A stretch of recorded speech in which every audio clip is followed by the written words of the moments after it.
Hello students, today we will be discussing about this attitude. Attitude के बारे में हम लोग डिस्कस करेंगे. एटीट्यूड देंगे नहीं पर एटीट्यूड के बारे में डिस्कस करेंगे. It is the part of the ethics और एटीट्यूड बहुत ज्यादा इंपॉर्टेंट है फॉर दिस एग्जामिनेशन. रीजन हम लोग दिखाएंगे कि क्यों इंपॉर्टेंट है. Even on your daily life also this attitude is important. So हम लोग पहले देखते हैं definition. What is the definition of this attitude?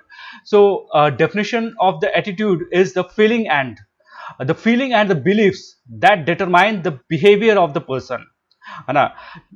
Feeling and beliefs जो आपके बिहेवियर को गाइड करते हैं, गवर्न करते हैं.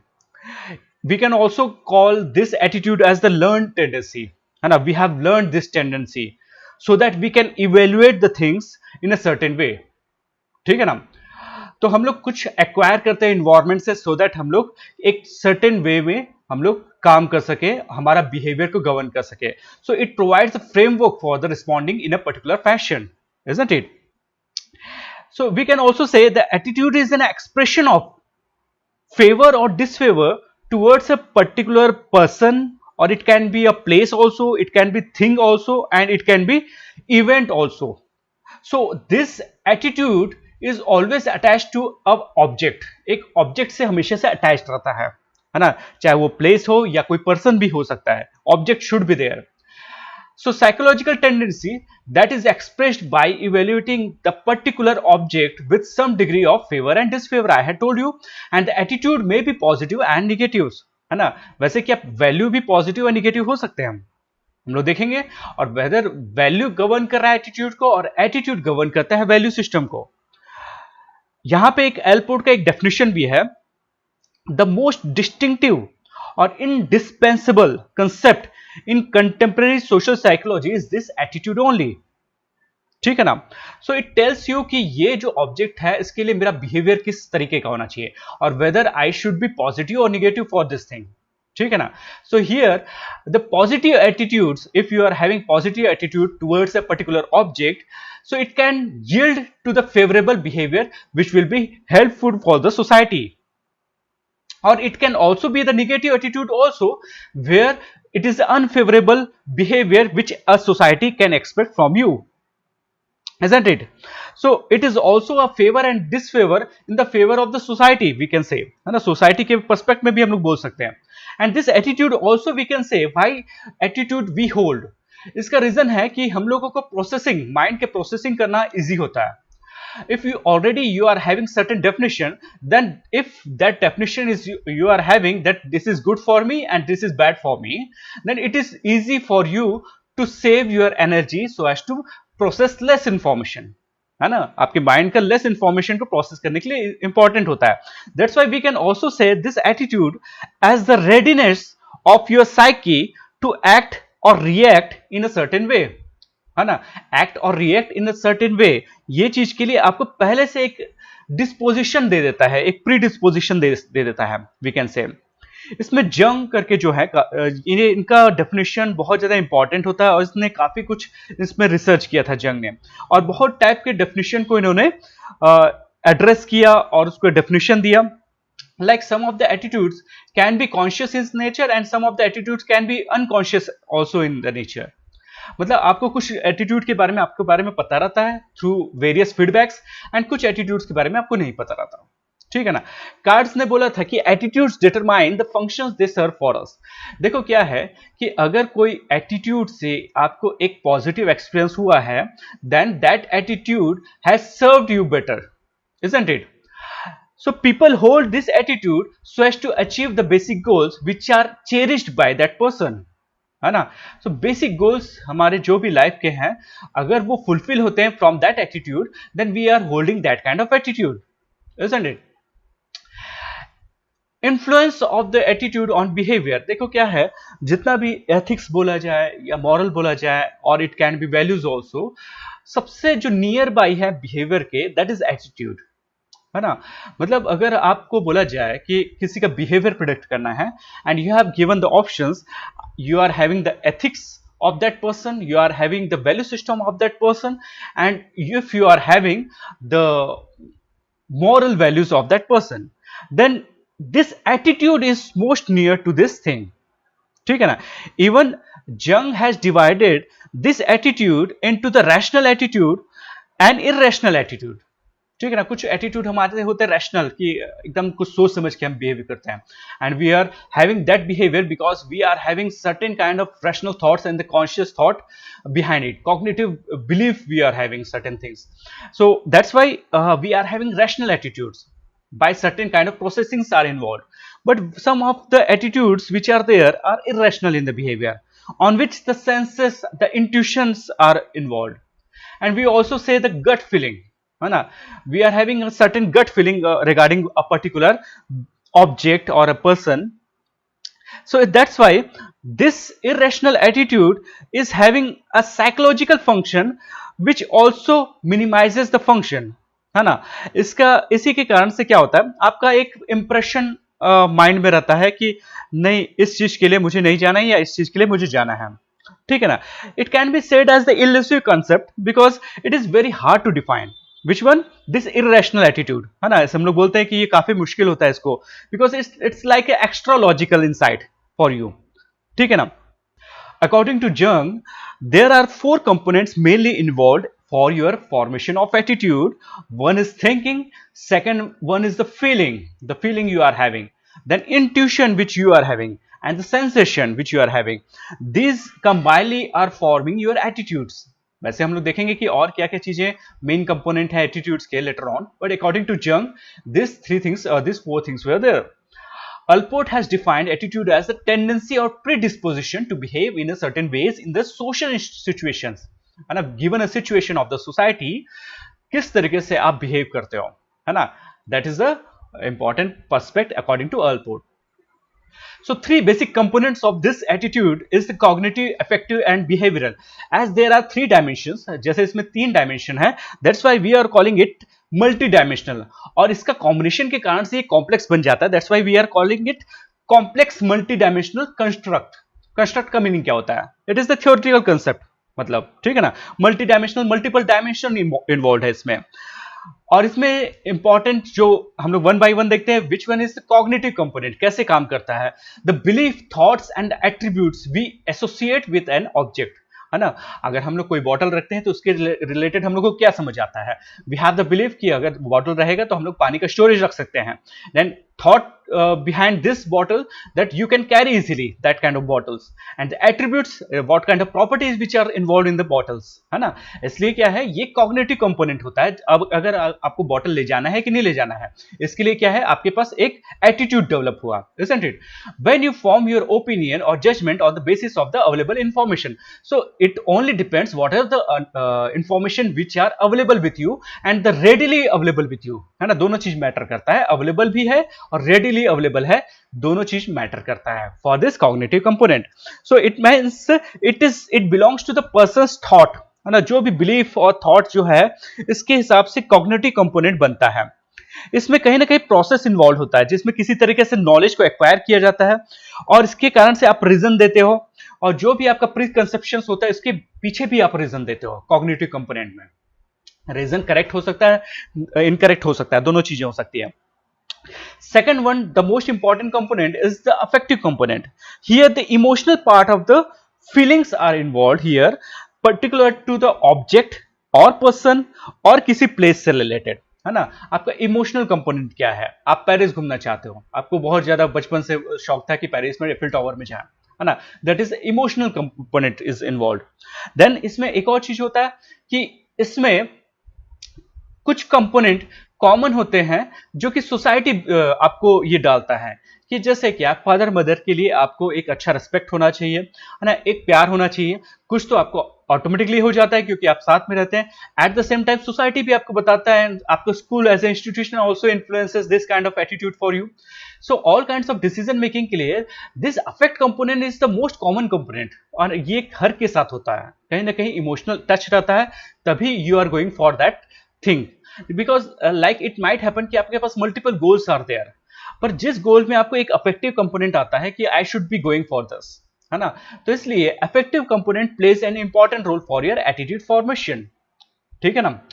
And how we feel about an outcome may override the purely cognitive rationales. इसमें क्या होता है कि हम लोग जो थॉट लेते हैं, जो साइंटिफिक थॉट लेते हैं और मिस लॉजिकल थॉट लेते हैं, उससे ज्यादा ओवरराइड कर जाता है दिस अफेक्टिव कंपोनेंट। इसलिए तो होता है कि कई बार हम लोग क्या है, जो अच्छे खासे पढ़े लिखे लोग भी फूल बन जाते हैं। रीजन क्या होता है, वो अफेक्टिव कंपोनेंट्स, उनको कोई चीज पसंद आ गई, then they are ready to bargain everything, है ना। So that's why it happens with everybody. And third kind of aptitude is the जो कंपोनेंट है, that is behavioural component. Behavioural component यहां पे मैटर करता है कि the manner in which the attitude influences a person's behaviour, किस तरीके से ये बिहेवियरल पे आता है, बिहेवियर के लिए प्रीडिस्पोजिशन कैसे बनता है।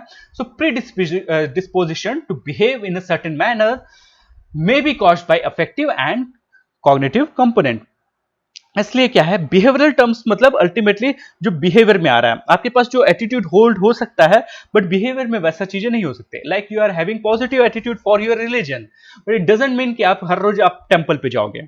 सम ऑफ द बिहेवियरल कंपोनेंट भी ये हो सकता है कि देखो, दोनों चीजों के लिए इंपॉर्टेंट है कि you have the positive attitude for the your religion, but एक टाइम में क्या हो सकता है कि आप चर्च जाते हो, मंदिर जाते हो, but at the same time it might happen कि आप बिहेवियर में क्या किए, आप घर में ही पूजा करते हो। And it might also happen कि आप सिंपली बस माइंड में याद कर लिए, बस उतना काफी कि हे भगवान मुझे बचाना, बस इतना हो गया। So it means multiple behaviour can be radiated from a single attitude, isn't it. इसलिए ये तीनों का कॉम्बिनेशन होता है, तीनों कंपोनेंट का कॉम्बिनेशन होता है, ठीक है ना। So some of the examples I want to share with you. One, suppose आपके पास आपके बॉस के बारे में आपको लगता है कि ये बॉस करप्ट है and he is misusing the company's funds, आपको सब लगता है। Then what could be the affective component of this? आपको ये लगता है कि मुझे उसके साथ काम नहीं करना है, पहला पर मुझे ऐसे आदमी के साथ काम करना ही नहीं है, क्योंकि मुझे एज ए करप्टेड पर्सन और corruption as a value I never admire, ठीक है ना। फिर क्या होता है, बिहेवियरल कंपोनेंट में क्या होता है, आप भले ही आप उसको एडमायर नहीं करते, बट आप बिहेवियरल कंपोनेंट में हो सकता है you are going to quit the job, और इट माइट हैपन कि आप किसी तरीके से चलो फिर भी काम कर रहे हो वहां पे, फिर भी गाली देके काम कर रहे हो, but you are doing job, you are doing because multiple things are involve, you will have to secure your bread and butter, है ना। तो so that's why even if you are having the affective component, there might be certain things that you are not going to quit the job, है ना। Also you can have certain kind of the behaviour that आप क्या करते हो कि उनके जो behaviour है इसके रिगार्डिंग आप फीडबैक देते हो उसके ऊपर वाले बॉस को, ठीक है ना। सो दैट्स व्हाई एक एटीट्यूड से मल्टीपल काइंड्स ऑफ आपका बिहेवियर रेडिएट हो रहा है। देन एटीट्यूड में दो टाइप के एटीट्यूड होते हैं, one is the explicit and implicit, means category है ये, एक्सप्लिसिट एंड इम्प्लिसिट। ये बहुत इंपॉर्टेंट कैटेगरी है, बिकॉज एक्सप्लिसिट वो बिहेवियर है जिसके लिए आप कॉन्शियसली आप जानते हो कि this attitude you are holding, हाँ, through feedbacks and other things आपको पता है कि आप ये एटीट्यूड होल्ड कर रहे हैं, और कॉग्निटिवली या artificially positively you are holding that attitude, मतलब आपका कुछ प्रोसेस भी इन्वॉल्व है, कुछ टाइम टेकिंग करके आपने जो थॉट प्रोसेस लिया, that is also involve in this cognition. So the basic difference between these two types of attitude is the consciousness and the unconsciousness. So implicit में क्या होता है, जो automatically होता है, so it is the result of the unconscious cognition, ठीक है ना, ये automatically आपसे हो जाता है। तो that's why explicit attributes में आप लोग देखोगे कि किस टाइप के explicit attitudes होते हैं। जैसे आपको पता है कि you are holding a positive attitude for the honesty, or you are having a strong positive attitude for those who are corrupt, है ना। आप उसके लिए इतना स्ट्रॉन्ग एटीट्यूड होल्ड करते हो, या निगेटिव या पॉजिटिव जो भी एटीट्यूड होल्ड करते हो, कि आप कुछ ना कुछ इसको बिहेवियरल टर्न पे लाओगे, तो आपके होल्ड करते हो, as well as you have been recognised on the department because आप हमेशा से ऑनेस्ट रहे हो, and it is also involve in the cognitive and the motivational factors. क्यों है, क्योंकि आपको अवार्ड मिल चुका है, इसलिए मोटिवेशनल फैक्टर्स भी also involve here. So proper तरीके से थॉट इन्वॉल्व होता है आप जब एटीट्यूड ये होल्ड करते हो। ऑल्सो इट माइट हैपन कि attitude, this might kind of attitude has been rewarded in the society and the family, है ना, इसलिए आप ये एटीट्यूड होल्ड कर रहे हो। जैसे पैट्रियोटिज्म, है ना, पैट्रियोटिज्म हम लोग हमेशा होल्ड करते हैं because it has been admired in the society, और सारे फ्रेंड्स फैमिलीज में सब लोग इसको एडमायर करते हैं। So that's why more deliberate kind of thinking से are involve, and it is also called the self reported attitude because you are knowing that kind of attitudes you are holding.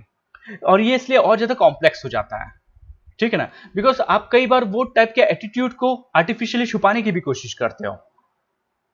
And some of the attitudes are having the implicit in nature. यहाँ पे आपका unconscious mind जो होता है वो उसको पता रहता है पर आपको पता नहीं रहता, है ना। समटाइम्स इसका जो ये एटीट्यूड होल्ड करने का रीजन होता है पास्ट में बैड एंड गुड मेमोरीज, है ना। कभी फादर ने किसी चीज के लिए रिवॉर्ड किया था, दैट्स वाई आप उस टाइप का स्ट्रगल हमेशा से throughout the life time you are doing that. But other things also can be involved, that some of the people are not going for the rich food. Reason could be there कि उसके कारण से कभी उसको hospitalised होना पड़ा था और काफी बैड एक्सपीरियंस हुआ था, बड़ा मुश्किल से वो बच के निकला था। So that kind of memories he is holding. अब फिर भी हो सकता है कि वो मेमोरी उसके अनकॉन्शियस माइंड में चला गया, बहुत बचपन में ऐसा कुछ हुआ था, बट ही इज नोइंग, उसको कॉन्शियसली ये जान रहा है कि उसको ये इसके लिए नहीं जाना है, रिच फूड्स के लिए नहीं जाना है ना, क्योंकि इस टाइप का उसके साथ एक्सपीरियंस हो चुका है, बट उसको याद नहीं है, बट वो उसके अनकॉन्शियस माइंड में है। या तो कभी टीचर से थप्पड़ पड़ा था, भले याद नहीं है, पर उसको पता है कि दिस काइंड ऑफ थिंग्स ही हैज नॉट टू रिपीट, ठीक है ना। So it comes out from yourself without an intention, है ना। जैसे क्या होता है जेलस, है ना, जेलस आपको होता है, और कई बार जेलस के लिए जो आप बिहेवियर करते हैं, कई बार तो आप ऐसे करते हो कि किसी को मारने के लिए भी चले जाते हो, है ना, और यू आर नॉट नोइंग, और उसको क्या करते हो, कॉग्निटिव बेस बनाते हो उसको, है ना, कि because of this thing I am holding this thing, but you are not knowing कि कहीं ना कहीं अनकॉन्शियस माइंड में आपका jealousy as a factor is involve.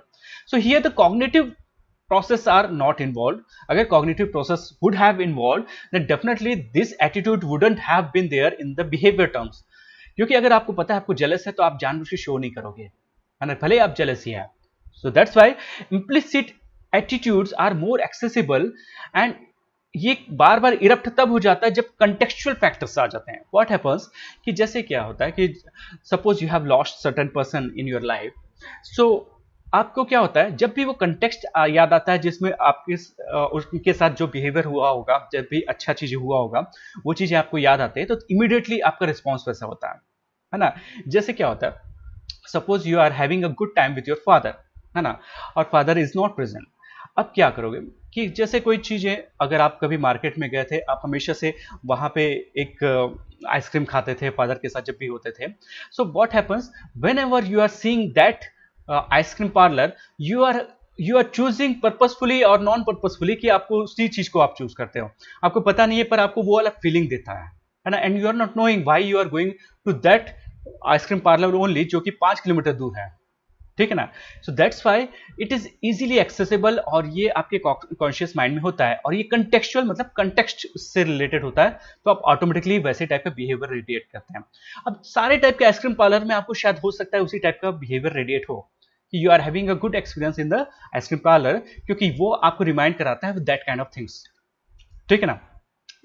Even culture is also collection of the certain feelings and emotion, therefore cultural biases have appreciable impact on this implicit attitudes. What happens कि हमारे culture में बताता है कि जब भी भगवान को मंदिर से पास बाई करते हो तो यू विल हैव टू आपको हाथ जोड़ के प्रणाम करना है। सो अगर ये आपको पास है तो ऑटोमेटिकली आपके पास आता है कि ना you will have to show certain respect, आपको लेग उस साइड नहीं करना, this kind of things automatically you are holding, like whatever the books and notes books you are having, you are not touching it by feet, है ना, ये automatically आपके culture में आ गया है ना, and you are not knowing कि आप ऐसा क्यों कर रहे हो, ठीक है ना। इवन नाइट टाइम में भी अगर पैर में अगर टच हो जाएगा, देन यू आर कॉन्शियस कि कहीं अरे ये कैसे टच हो जा रहा है ना। So there is implicit attitudes which are involved here.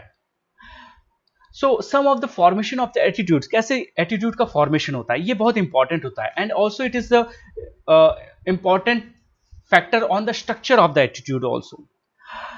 There are multiple theories behind how we are acquiring particular kind of the attitudes. We are also having the genetic factors involved in here also. जैसे attitude का formation के लिए दो चीजें हुई, either you have acquired from the environment, so that is E is there, and second one plus hereditary is there. So behaviour is the component of the hereditary as well as the environment, ठीक है ना, ये दोनों मिलकर बना रहता है nature plus nurture, है ना जी. So there are multiple theories which are involve here, जो काफी कुछ आप पहले भी पढ़े होंगे. One is the Pavlov's conditioning instrumental conditioning, observational conditioning learning and this genetic factors. हम लोग वन बाय वन देखते हैं what are the factors which are involve here.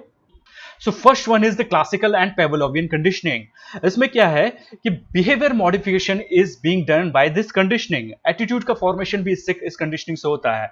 How it has been formed, because one stimulus is a factor that causes response in an organism. कोई भी एक stimuli होता है, एक स्टिमुलस होता है। पहले क्या होता है, that stimulus is not having any kind of desired response, only the response which is natural which are there, है ना। कोई भी टाइप का रिस्पॉन्स, जैसे बेल बजता है, आप you are closing your ear, क्योंकि आपको लग रहा है बहुत एनॉय कर रहा है जब भी बेल बज रहा है ना। नाउ वो जो स्टिमुलस है that is same and that kind of behaviour which is unnatural, but you want कि अब जब भी बेल बजना चाहिए तब आपको उनको कॉल करना है या बुलाना है ना। जैसे प्यून के लिए जब भी बेल बजता है उसको बुलाया जाता है, ऑफिसर बुलाते हैं।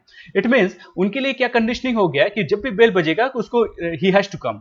अर्लियर बेल बजने से कोई रिस्पॉन्स नहीं था, सिंपली ईयर आपको बंद करते थे। Now from the same bell, now that kind of response which you are having कि आप you have been called there. So here, earlier the neutral stimuli was there was no kind of response or not desired response were there.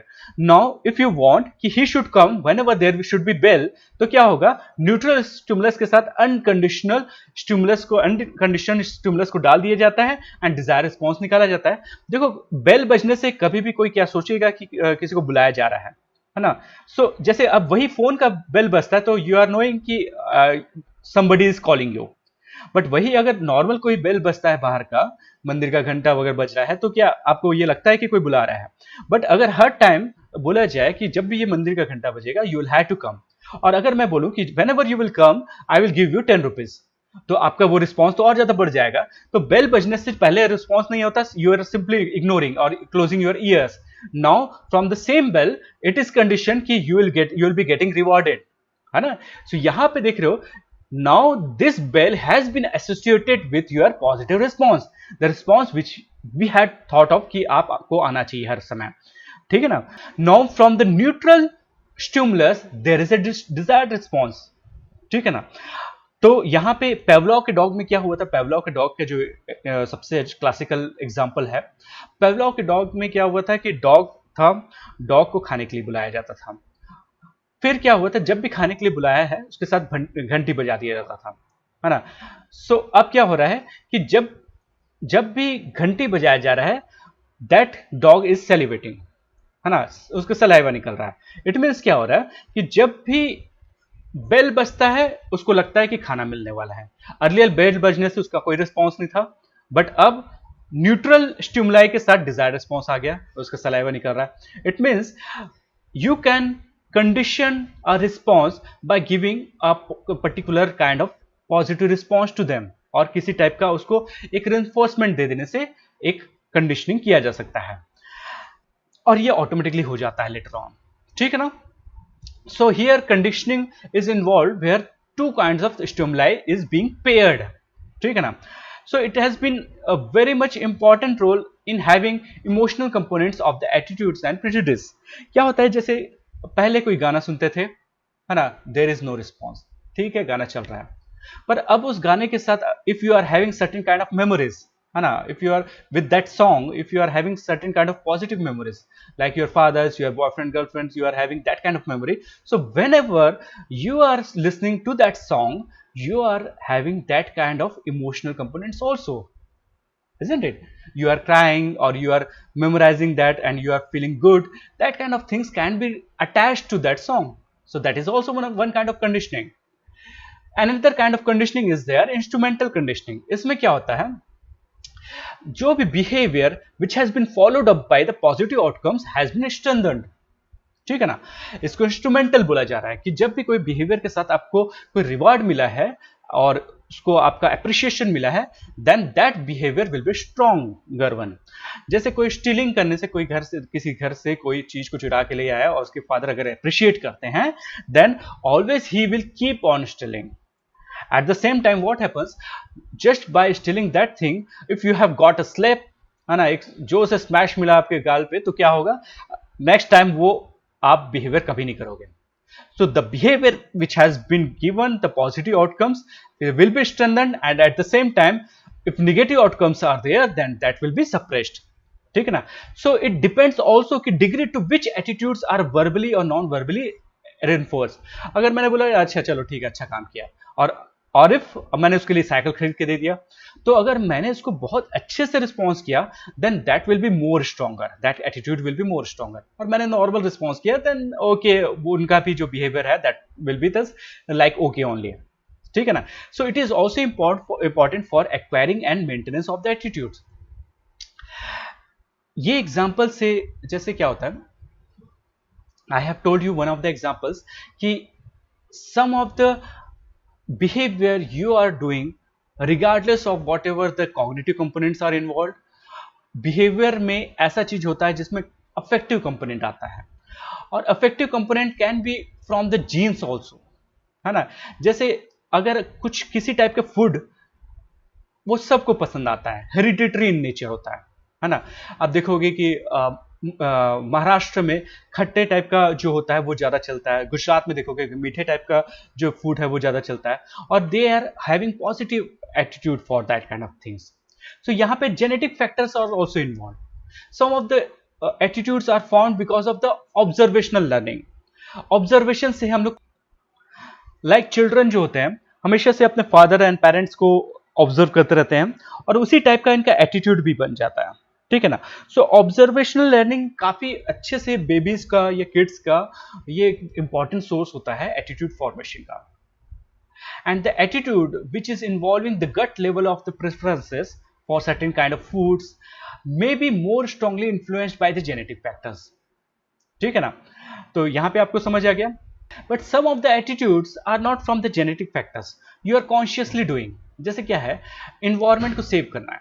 हो सकता है कि आपने कभी observation में नहीं देखा होगा, but now from the studies you are knowing that whenever you will try to conserve environment, it will give you a good benefit, और आपके फैमिली के लिए और आपके फ्यूचर के लिए भी एक अच्छा होगा, सस्टेनेबल डेवलपमेंट के लिए अच्छा होगा. But some of the attitudes which we are having the positive and negative attitude also, same kind of things के लिए पॉजिटिव नेगेटिव एटीट्यूड हो सकता है ना? जैसे क्या है कि one may be having the ambivalent attitude towards the arranged marriage, because on one hand you value the obedience and the adherence to the parents, on the other hand you may value that freedom and the personal choice is more dominant, और आप उसको ज्यादा अच्छा पसंद करते हो. तो यहां पे देखो पॉजिटिव और निगेटिव दोनों टाइप का एटीट्यूड है. मिक्स्ड फीलिंग है ना? So we are having the mixed feeling, है ना? इस टाइप का हम लोग बोलते हैं. ठीक. Some of the attitudes are there which can be called the moral attitudes, where moral values are the highest among the all kinds of natural values. जैसे है goodness, है purity, है truthfulness, humanity. These are the higher than the genius, है brilliancy, exuberant. Reason इसका ये होता है क्योंकि जो genius है not necessary he will be good for the society. ठीक है ना? He will be moral. ये नहीं बोल सकते. एक hackers होते हैं वो भी genius हो सकते हैं. ठीक है ना? So that's why we should be having the positive moral attitudes for the values which are cherished throughout the world, जैसे goodness हो गया, purity हो गया. That's why ये जो moral values को recognize किया था जो great minds थे, सोक्रेट्स जो थे, प्लेटो थे, इन्होंने कई बार बेटर तरीके से बोला है और रिपीटेड तरीके से बोला है कि it is better to suffer injustice than to commit it, है ना? करने से अच्छा उसको सहना अच्छा है. ठीक है, इनके according to. So all the humans hold express moral attitudes. Some of the human hold the moral attitude and some of the human express the moral attitude, because moral attitude includes moral judgment such as right and wrong and blameworthy or praiseworthy. ठीक है ना? यहां पे देखो right and wrong से ज्यादा important है कि blameworthy and praiseworthy, and degree is also important here. And why different kind of attitudes are found in different regions? Reason सबका कल्चर अलग अलग होता है, and culture plays important role on the attitude formation. I had told you कि cognitive component होता है, और cognitive component का एक one of the part was belief, isn't it? जो society बनाता है. So there, that's why different culture में different kind of attitude हो सकते हैं. और whenever we are comparing individual also within the same culture also there are individual differences, है ना?